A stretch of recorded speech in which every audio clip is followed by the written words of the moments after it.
Edith, a mother of 8 in Darlington, Maryland, was coming home from a neighbor's house one Saturday afternoon, and as she walked in the house, she saw 5 of her youngest children huddled together, concentrating with intense interest on something.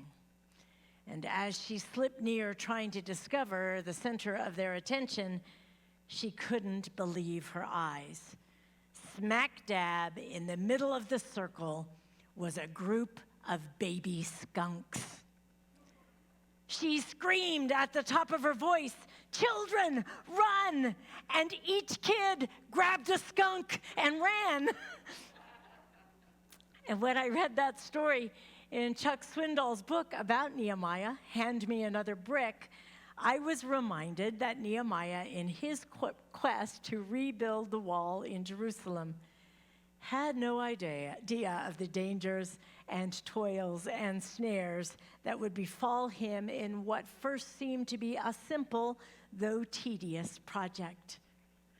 And it wasn't long, though, before he looked over his shoulder at the workmen who were rebuilding the wall and at the opposition building from outside and inside of Jerusalem. And he realized he was facing a living room full of skunks. And most of us have had that type of experience. While trying to solve a problem, it grew right before our very eyes. And those growing problems might engender discouragement amidst criticism or failure, perhaps anger, even futility take over, maybe even withdrawal and depression. There is not one of us alive who won't have to deal with many dangers and toils and snares as we navigate life. Thomas Edison's son, Charles, penned a brief yet very stimulating biography of his father, one that I think reveals the inventor's ability to overcome numerous disasters and setbacks with a lot of courageous determination and optimism. So Charles wrote, "I especially recall a December night in 1914, at a time when still unfruitful experiments on the nickel-iron alkaline storage battery, to which Father had devoted much of 10 years, had put him on a financial tightrope. Only profits from the movie and record production were supporting the laboratory. On that December evening, the cry of 'Fire!'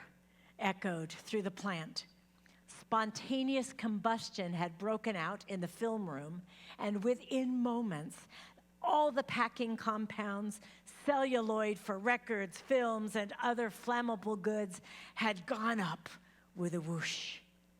Fire companies from 8 towns arrived, but the heat was so intense and the water pressure so low that the fire hoses had no effect.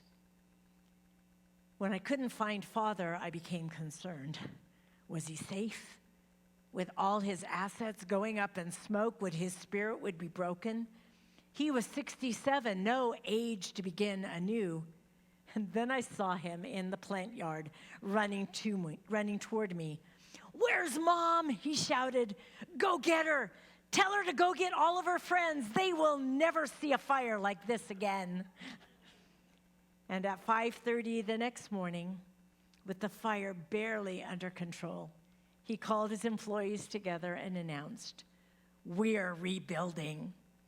One man was told to lease all the machine shops in the area, another to obtain the wrecking crane from the Erie Railroad Company, and then, almost as an afterthought, he added, "Oh, by the way, anybody know where we could get some money?" And later on, Edison explained, "You can always make capital out of disaster. We've just cleared out a bunch of old rubbish. We'll build bigger and better on the ruins." And with that, he rolled up his coat for a pillow, curled up on a table, and immediately fell asleep. Thanks to this man, we enjoy the microphone, the stereo, the incandescent light, the storage battery, talking movies, and more than 1,000 other inventions.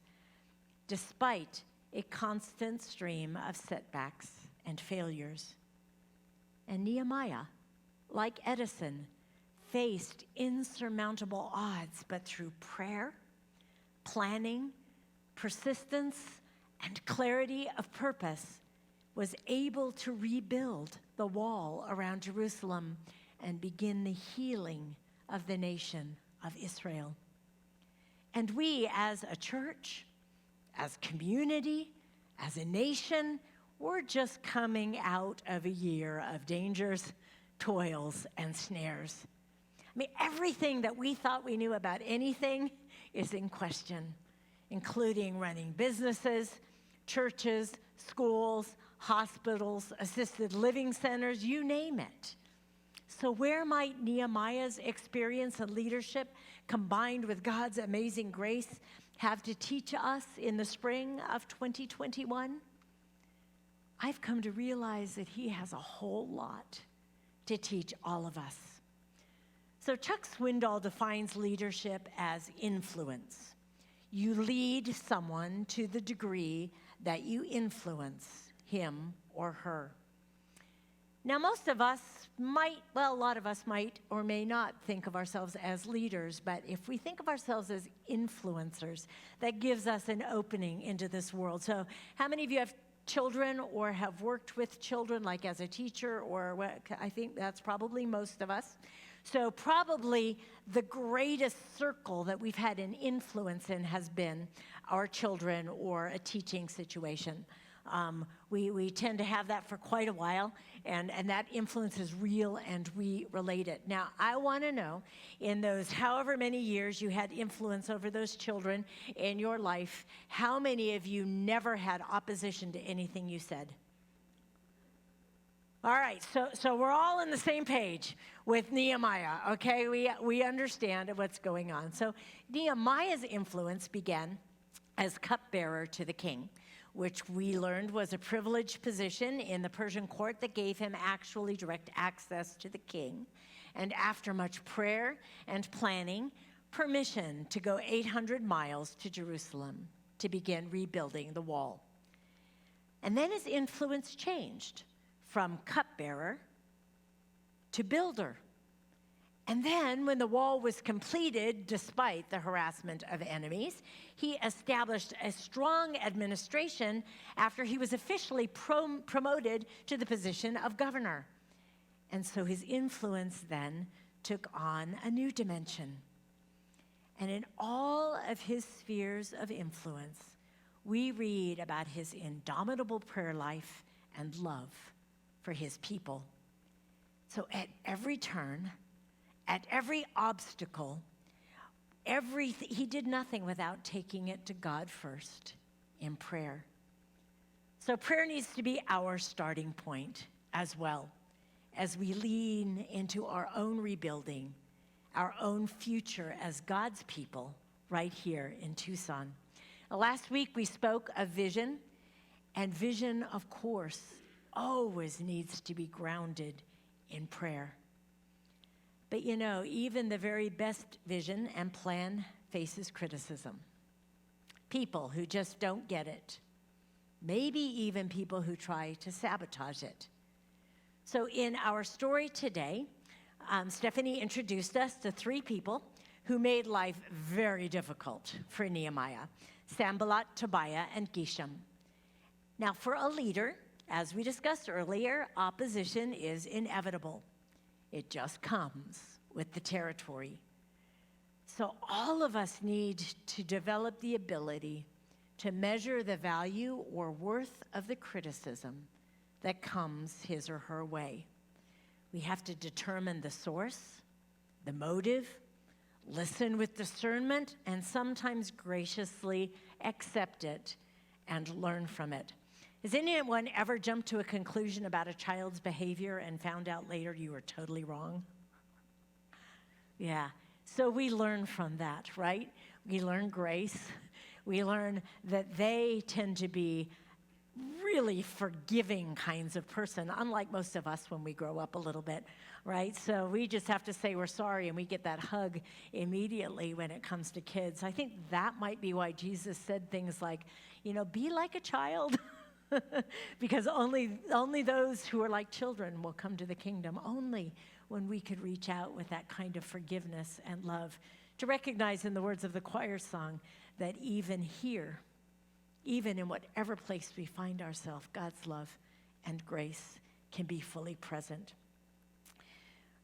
But there are times when opposition needs to be strongly resisted, like the intimidation tactic taken by Sanballat, Tobiah, and Geshem in our incident today.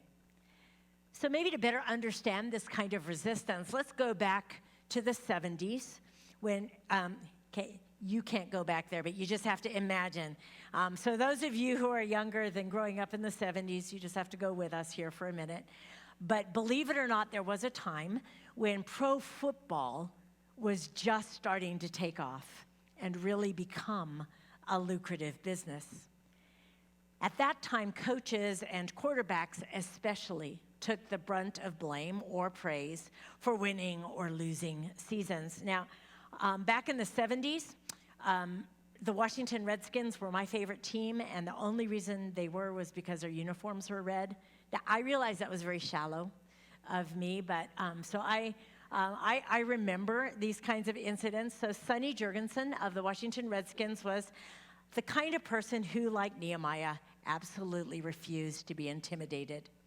So one Sunday evening after another defeat, a newspaper reporter asked Sonny if he ever just wanted to quit after receiving hate mail and critiques and even experiencing people throwing things at him from the stands. And he replied, "Nah, not really. I don't want to quit. I've been in this game long enough to know that every quarterback, every week of the season, spends his time either in the penthouse or the outhouse." So if you're a leader and influencer, you just know how true that is. You either seem to be at the top where everybody loves you, or at the bottom where everybody seems to hate you. You're either a hero or a villain. You're in good graces or bad. You're respected or reviled. It doesn't seem like there's a whole much in between. And that's true, friends, even in churches. You give everything you've got to serving God as a layperson, on a committee, teaching a Sunday school class, doing what you think is best. And even clergy are not immune to this. You're doing your best, and then bam, it seems like all guns can turn on you in an instant, and you wonder if you've got what it takes to be a leader in the life of the church. So Nehemiah, in our story today, was in the outhouse. Even though he had been a faithful, stable, a consistent leader, a plot to undermine him was underway. And this attack was really significant because it happened at a very critical juncture in his life. I mean, he had just about completed the wall. All that was left to be done was hang the gates. People were planning the ribbon-cutting ceremony. Kudos were coming from all the residents in Jerusalem. And then all at once, everything started unraveling. And isn't that how it is? Think of King David, Jonah, Joseph. They were at their pinnacle of success when temptation or failure or self-pity hit them. And even here at Desert Skies, where our vision and the annual conference support of that vision came together to bring us Reverend Susan last July, and then the pandemic hit, right on the verge of something awesome. And it's probably happened to you in your life as well. And it's how we respond in those moments, and Nehemiah handles it so well, that determine our faithfulness and success in the long term. So a seemingly innocent invitation comes from Sanballat and friends. But Nehemiah senses that it's meant to bring harm to him and the project. It's that sense that you get when you're at the edge of danger and something inside says, I don't dare get into that. There's something wrong. And you know those times when you ignore that warning and you regret it ever after? Nehemiah says no. And you might ask the question, what harm would it have done to just talk? Well, there's only one problem with Nehemiah stopping what he was doing and taking the time to talk. The job wasn't finished.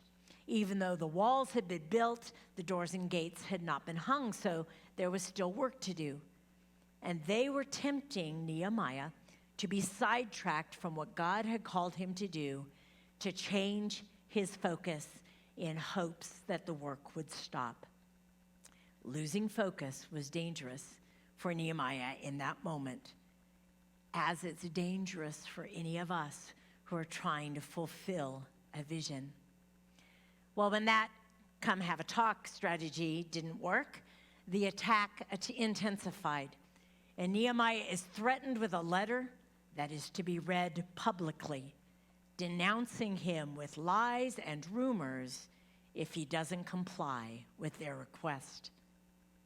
It's quite a dilemma, but he responds beautifully. First, he calmly denied the charge. Such things as you are saying have not been done. And second, he put the blame where it belonged. You are inventing them in your own mind. And third, he took his case before the Lord, asking God to strengthen his hands. And when the invitation didn't work, and the open letter of rumors didn't work, then his enemies resorted to a threat of violence. All for a guy who simply heard the broken hearts of his people and just wanted to help. Friends, it's impossible for an influencer, or any person for that matter, with a sensitive spirit, not to be hurt by a rumor, by threats, by failure. No matter how strong a leader you are going to experience times when cutting, unfair remarks dig deep.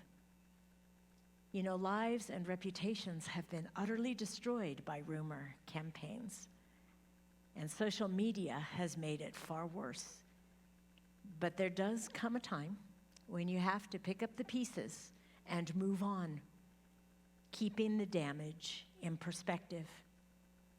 Because if you take the high road, God will make sure that the truth will win out in the end.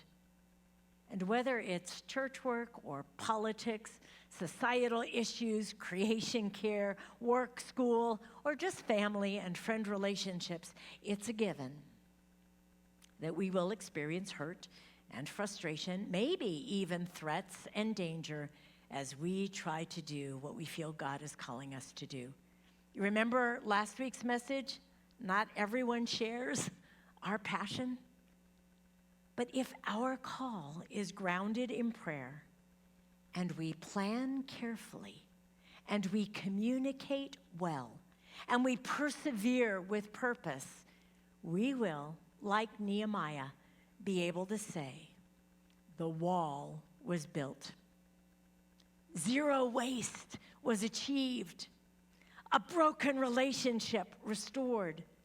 Racism or sexism or whatever ism overcome.